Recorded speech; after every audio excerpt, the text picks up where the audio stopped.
In a dramatic escalation of tensions, Israel has officially declared war on the Palestinian militant group Hamas after Hamas launched a barrage of approximately 5,000 missiles into Israeli territory and breached its borders, resulting in civilian casualties. We are at war, not an operation, not rounds, but at war. This morning, Hamas opened a murderous surprise attack against the state of Israel and its citizens. We're in it since early morning. I convened heads of security. I instructed first to clear the villages from terrorists that infiltrated. This is taking place now. In addition, I ordered a wide call for reservists to fight back with might and scope that the enemy did not know. The enemy will pay a price he did not know until now. In the meantime, I call on all citizens of Israel to strictly obey the instructions of the army and the instructions of the Home Command. We are in a war, and we will win it. In a statement issued today, President Joe Biden reaffirmed the United States' commitment to Israel's right to defend its land and its people in the face of escalating tensions with the Palestinian militant group Hamas. President Biden's statement came shortly after Israel declared war on Hamas, following a wave of missile attacks and border breaches. The United States stands with Israel. We will not ever fail to have their back. We'll make sure that they have the help their citizens need and they can continue to defend themselves. Israel has the right to defend itself and its people, full stop. There's never justification for terrorist attacks.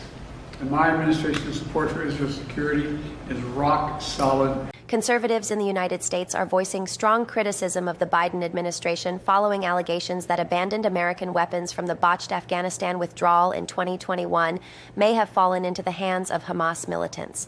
Additionally, concerns have been raised over a recent prisoner swap involving Iran and the potential connection between Iran's actions and funding for Hamas attacks. Different people vote, and they sort of are locked into that vote no matter how bad a guy is. If a man's grossly incompetent, he can't speak, he can't put two sentences together, he can't find his way off a stage. Let's see, there's a... I got there. I could jump off this one. I could actually do it. He couldn't. Or I could just head back the way you came, right?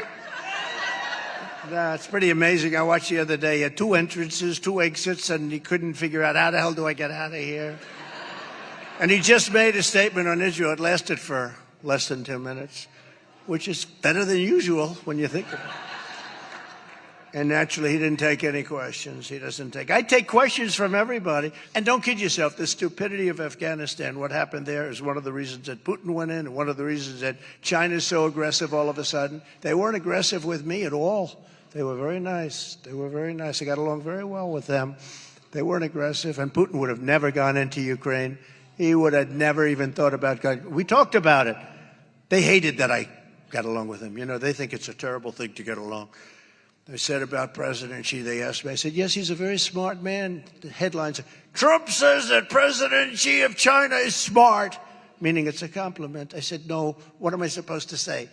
He controls with an iron fist 1.4 billion people, and they want me to say he's a dummy. He's not a dummy.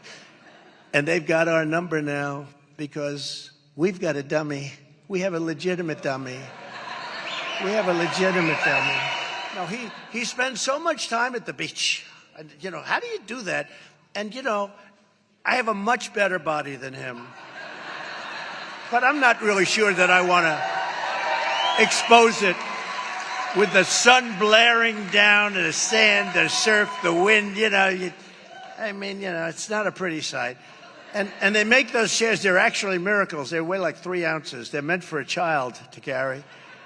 A child or a very old person to carry. Very, very old. I mean, like really old. And they weigh like, you know, ounces, right? He can't lift it. Remember when he said, I'd like to take him to the back of the barn. And I'd show him, I think I could go like this. And he'd go down. No, I think so. Hamas, or the Islamic Resistance Movement, is a Palestinian militant and political organization that has gained significant attention and scrutiny since its inception. Founded in 1987 during the First Intifada, Hamas has evolved into a complex entity with both military and political wings, playing a central role in the Israeli-Palestinian conflict. This report aims to provide a comprehensive overview of Hamas, delving into its history, objectives, organizational structure, regional influence, and international standing. Hamas emerged as a response to the Israeli occupation of Palestinian territories and was initially focused on resistance through violent means, including suicide bombings and rocket attacks.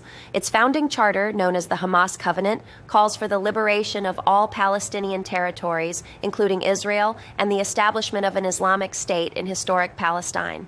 Over time, the organization's objectives have evolved, including the recognition of a Palestinian state alongside Israel, although the exact stance varies within the organization.